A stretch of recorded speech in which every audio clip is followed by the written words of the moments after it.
హైదరాబాద్ నుండి సుమారు 25 కిలోమీటర్ల దూరంలో ఉన్న బీరంగూడ శివాలయం అని కూడా పిలువబడే శ్రీ భ్రమరాంబ మల్లికార్జున స్వామి దేవాలయం ప్రసిద్ధ శైవక్షేత్రం. బీరంగూడకు బస్సు ద్వారా ప్రయాణించవచ్చు. దగ్గరలోని బస్ స్టాప్ బీరంగూడ కమాన్ వద్ద ఉంది. దగ్గరలోని రైల్వే స్టేషన్ చందానగర్, శేరిలింగంపల్లిలో ఉన్నాయి. సమీపంలో శంషాబాద్ రాజీవ్ గాంధీ అంతర్జాతీయ విమానాశ్రయం కూడా ఉంది. ఇది క్రీస్తుశకం 6వ శతాబ్దంలో నిర్మించబడిందని నమ్ముతారు. బాదామి చాళుక్యులు, రాష్ట్రకూటులు, కళ్యాణి చాళుక్యులు మరియు కాకతీయుల కాలంలో ఈ ఆలయం ఒక పెద్ద తీర్థయాత్ర కేంద్రంగా ఉండేది. ఇది ఒక చిన్న కొండపై ఉంది మరియు శ్రీశైలం ఆలయాన్ని పోలి ఉంటుంది. ఇది శ్రీశైలంలో ఉన్న ఆలయం లాంటి మరొక ఆలయం. దీన్ని రెండవ శ్రీశైలం అని కూడా అంటారు. పూర్వం మన పూర్వీకులు శ్రీశైలం వెళ్ళలేక కాలినడకన ఇక్కడికే వచ్చి టెంకాయలు సమర్పించేవారు, తమ మొక్కులు తీర్చుకునేవారు.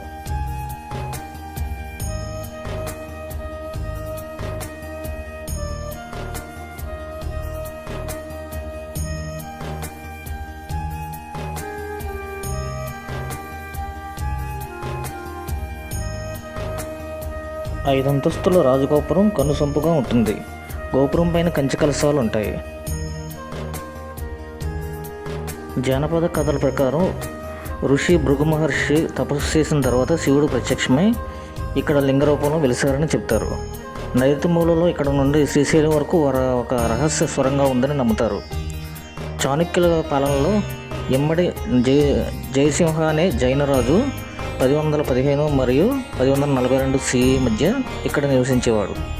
అతని భార్య నుగ్గులదేవి గొప్ప శివభక్తురాలు మరియు ఈ ఆలయంలో క్రమం తప్పకుండా పూజలు చేసేది. ఈ ఆలయం పురాణం భృగు మహర్షి తపస్సు చేస్తున్నప్పుడు వారి భక్తికి మెచ్చి మల్లికార్జున స్వామి ప్రత్యక్షమయ్యారట. ఈ ప్రాంతంలో భక్తులకు స్వామివారి దర్శన భాగ్యం ఎల్లప్పుడూ ఉండాలని మహర్షి కోరారంట. అందుకు అంగీకరించిన ఆది దంపతులు ఇక్కడ బీరంగూడ మీద వెలిసారని చెప్తూ ఉంటారు. ఈ ఆలయంలో ఒక గుహ ఉంది. గుట్టపైన ఉన్న ఆనవాళ్ళను బట్టి ఈ గుహ శ్రీశైలం వెళ్లేందుకు సొరంగ మార్గం అని భక్తుల నమ్మకం. ఈ ఆలయం పరిసరాల్లో చాలా ఎక్కువ ప్లేస్ ఉంటుంది కాబట్టి చాలా సినిమాలకు ఇక్కడే షూటింగ్ జరుగుతుంది. ఇప్పటివరకు 50కి పైగా సినిమా షూటింగ్లు జరిగాయంట. ఈ దేవాలయం 6వ శతాబ్దంలోనే నిర్మించినట్టు ఇక్కడ శాసనాలు చెబుతున్నాయి. చాణక్యులు, రాష్ట్రకూటులు, కళ్యాణి చాణక్యులు తదితర రాజుల కాలంలో ఈ దేవాలయం గొప్ప దేవాలయంగా విరాజిల్లిందంట. ఈ ఆలయ గోడలు, స్తంభాలు మరియు పైకప్పుపై శిల్పాలు అద్భుతమైన నిర్మాణాన్ని కలిగి ఉంటాయి.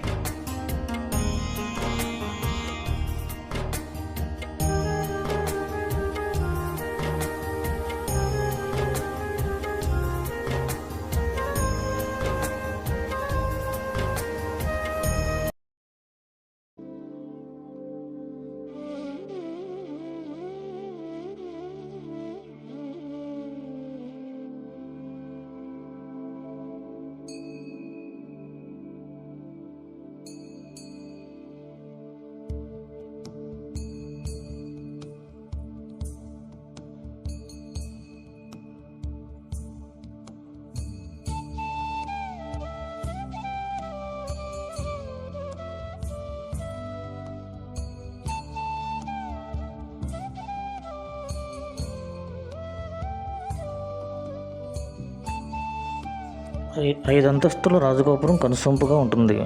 గోపురం పైన పంచకలశాలు ఉంటాయి. శివలింగం చతురస్రాకారంలో ఉంటుంది. గర్భగుడిలో మల్లికార్జున స్వామి 4 స్తంభాల రజిత మండపంలో పానవటంపై లింగాకారంలో పూజలు అందుకుంటున్నారు. స్వామివారికి నిత్య పూజలు, రుద్రాభిషేకాలు జరుగుతూ ఉంటాయి. మారేడు ఆకులతో అభిషేకించి స్వామివారిని పూజిస్తూ ఉంటారు. గర్భాలయం వెనుక వైపున భ్రమరాంబదేవి ఉంటుంది. ఇక్కడ అమ్మవారు కూడా శ్రావణ మాసంలోను, దసరా నవరాత్రుల్లోనూ ప్రత్యేకమైన అలంకారాలతో దర్శనమిస్తుంది. నిత్యం కుంకుమ పూజలు జరుగుతూ ఉంటాయి. ఎక్కువగా సోమవారం నాడు భక్తులు వస్తూ ఉంటారు. మిగతా రోజుల్లో జనాలు చాలా తక్కువగా ఉంటారు.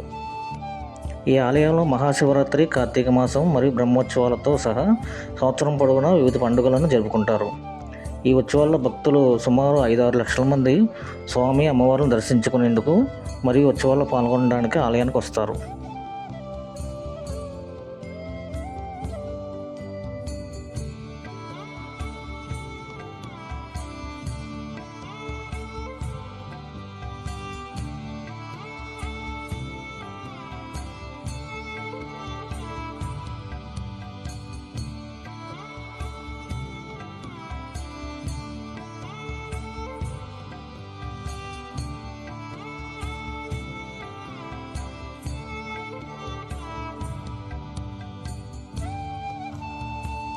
ఈ ఆలయ గోడలు, స్తంభాలు మరియు పైకప్పుపై శిల్పాలు అద్భుతమైన నిర్మాణాన్ని కలిగి ఉంటాయి.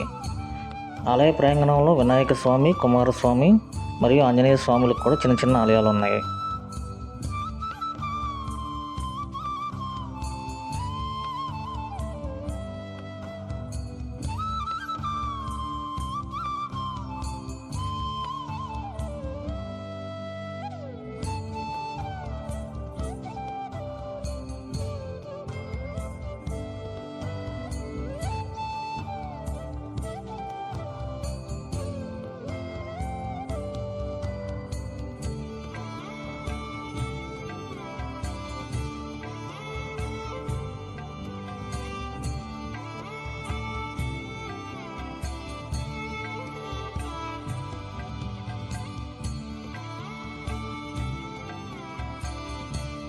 ఇక్కడ ప్రసాద విక్రయశాలలు కూడా ఉన్నాయి. పులిహోర, లడ్డు, శనగలు ఇవన్నీ అమ్ముతారు.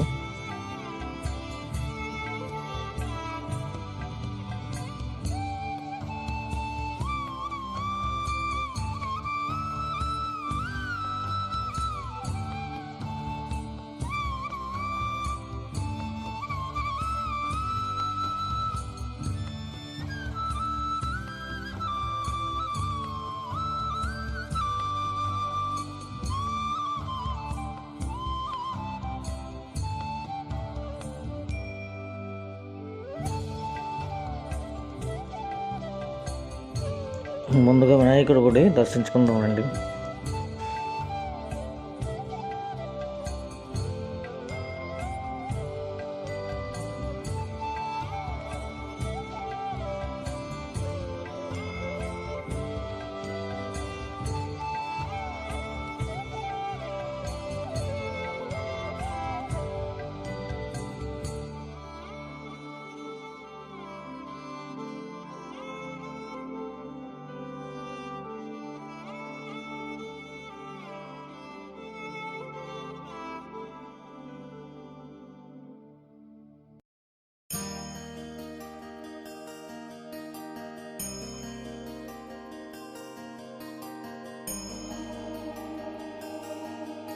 ఇప్పుడు ఒల్లి దేవసేన సమేత సుబ్రహ్మణ్య స్వామిని దర్శించుకుందాం.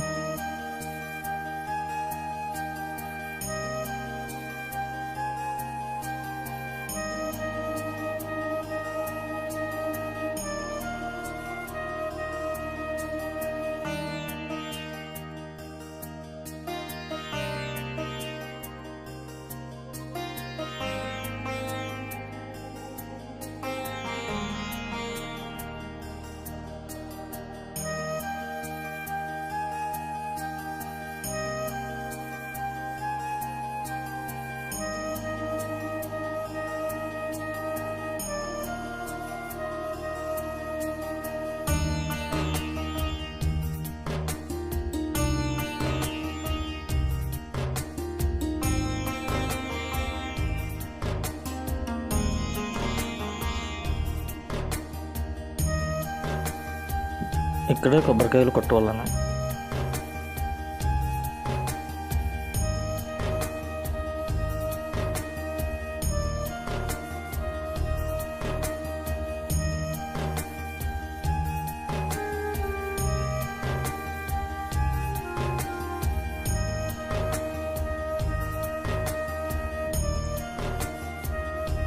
ఇక్కడ ఆంజనేయ స్వామి టెంపుల్ ఉంది. ఇక్కడ ఆంజనేయ స్వామిని కూడా దర్శించుకుందాం.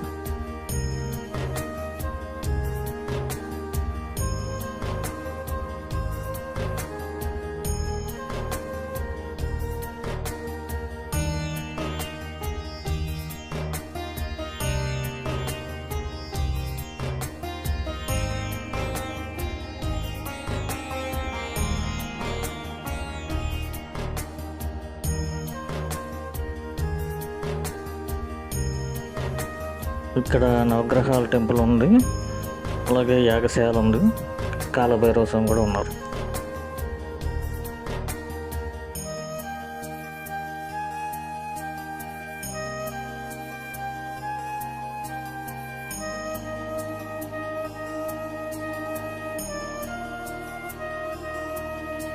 ఈ ఆలయం ఉదయం 6 గంటల నుండి మధ్యాహ్నం 12 గంటల వరకు మరియు సాయంత్రం 4 గంటల నుండి రాత్రి 8 గంటల వరకు తెరిచి ఉంటుంది.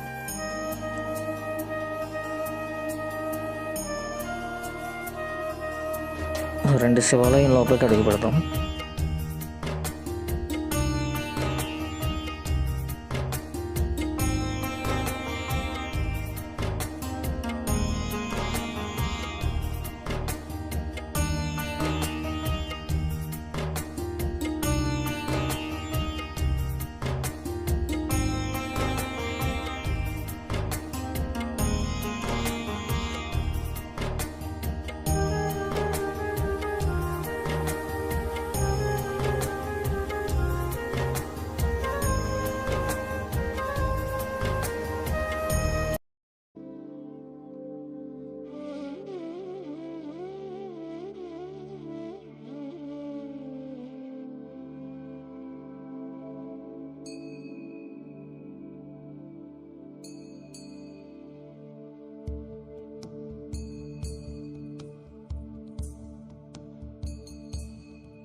లోపలికి ప్రవేశించిన వెంటనే కుడివైపున భ్రమరాంబికా దేవి ఉంటారు, దర్శనం చేసుకోండి.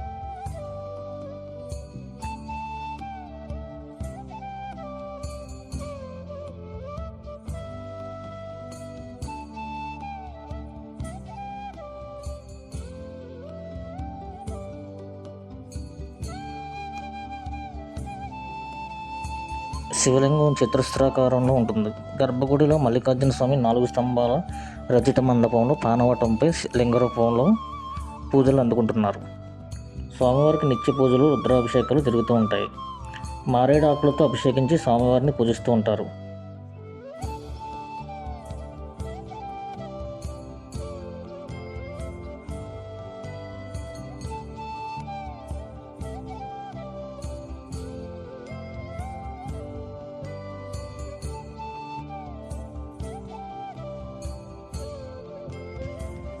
పరమశివుడు అభిషేక ప్రియుడు. పంచామృతాలతో సహా మామిడి పండ్ల రసం, కొబ్బరి నీరు, ద్రాక్ష రసం వీటితో కూడా అభిషేకం చేస్తాం. నీటితో అభిషేకం చేస్తే 10 దోషాలు నివారణ అవుతాయని, పాలతో అభిషేకం చేస్తే 100 దోషాలు నివారణ అవుతాయని, పెరుగుతో అభిషేకం చేస్తే 1000 దోషాలు నివారణ అవుతాయని, నెయ్యితో అభిషేకం చేస్తే 3000 దోషాలు నివారణ అవుతాయని, తేనెతో అభిషేకం చేస్తే 5000 దోషాలు నివారణ అవుతాయని, పంచదారతో అభిషేకం చేస్తే 8000 దోషాలు నివారణ అవుతాయని, చెరుకు రసంతో అభిషేకం చేస్తే 10,000 దోషాలు నివారణ అవుతాయని, మామిడి పండ్ల రసంతో అభిషేకం చేస్తే 1,00,000 దోషాలు నివారణ అవుతాయని, నారికేల రసంతో చేస్తే 30 లక్షల దోషాలు నివారణ అవుతాయని, ద్రాక్ష రసంతో అభిషేకం చేస్తే 10 కోట్ల దోషాలు నివారణ అవుతాయని పండితులు చెప్తారు.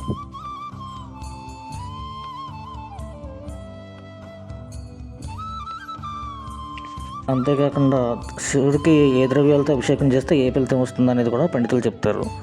ఆవు పాలతో అభిషేకం చేస్తే సర్వ సౌఖ్యాలు కలుగుతాయట. ఆవు పెరుగుతో అభిషేకం చేస్తే ఆరోగ్యం, బలం సిద్ధిస్తాయట. ఆవు నెయ్యితో అభిషేకం చేస్తే ఐశ్వర్య అభివృద్ధి కలుగుతుందట. చెరకు రసం లేక పంచదారతో అభిషేకం చేస్తే దుఃఖనాశనం, ఆకర్షణ పెరుగుతుందట. తేనెతో అభిషేకం చేస్తే తేజవృద్ధి పెరుగుతుందట. భస్మజలంతో అయితే మహాపాప హరణం అవుతుందట. సుగంధోదకంతో అభిషేకం చేస్తే పుత్రలాభం కలుగుతుందట. పుష్పోదకంతో అభిషేకం చేస్తే భూలాభం కలుగుతుందట. బిల్వజలంతో అభిషేకం చేస్తే భోగభాగ్యాలు కలుగుతాయట. నూనెతో అభిషేకం చేస్తే అపమృత్యు హరణం కలుగుతుందట. రుద్రాక్షోదకంతో అభిషేకం చేస్తే మహా ఐశ్వర్యం కలుగుతుందట. సువర్ణ జలంతో అభిషేకం చేస్తే దరిద్ర నాశనం అవుతుందట. అన్నాభిషేకం చేస్తే సుఖ జీవనం కలుగుతుందట. ద్రాక్షరసంతో అభిషేకం చేస్తే సకల కార్యాభివృద్ధి కలుగుతుందట. నారికేల జలంతో అభిషేకం చేస్తే సర్వసంపద వృద్ధి చెందుతుందట. ఖర్జూర రసంతో అభిషేకం చేస్తే శత్రునాశనం కలుగుతుందట. అలాగే గరిక జలంతో అభిషేకం చేస్తే ద్రవ్య ప్రాప్తి కలుగుతుందట. అలాగే గంగోదకంతో అభిషేకం చేస్తే సర్వ సమృద్ధి, సంపదల ప్రాప్తి కలుగుతుందట.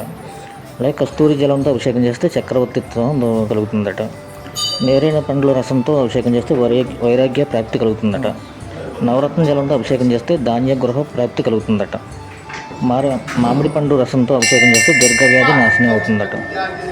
పసుపు కుంకుమతో అభిషేకం చేస్తే మంగళప్రదం కలుగుతుంది.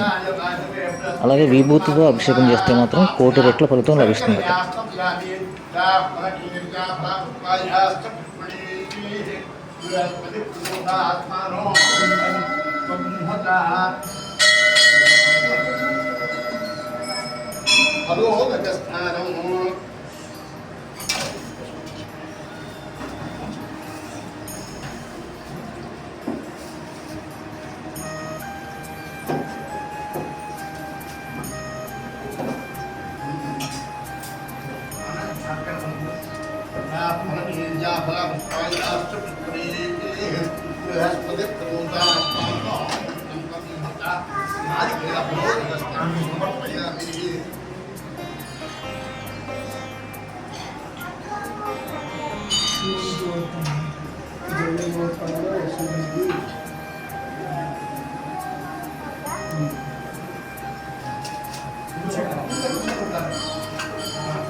చూసారు కదా ఫ్రెండ్స్, మల్లికార్జున బ్రహ్మముఖ దేవాలయం భృగు మహర్షి ప్రతిష్ఠించిన శివలింగం, రెండో శ్రీశైలం అని పిలువబడే పురాతనమైన శివాలయం. ఈ ఆలయం చాలా అందంగా ఉంటుంది. మీరు తప్పక దర్శించాల్సిన దేవాలయం. మన హీరోలు నటించిన స్థలాన్ని మనకు కూడా చూడాలనిపిస్తుంది కదా. అయితే ఆలస్యం చేయకుండా వెళ్ళి మీరు కూడా చూసేయండి. నా తదుపరి వీడియోలో ఇదే గుట్టపై ఉన్నటువంటి శ్రీ వెంకటేశ్వర స్వామి దేవాలయం గురించి వివరిస్తాను.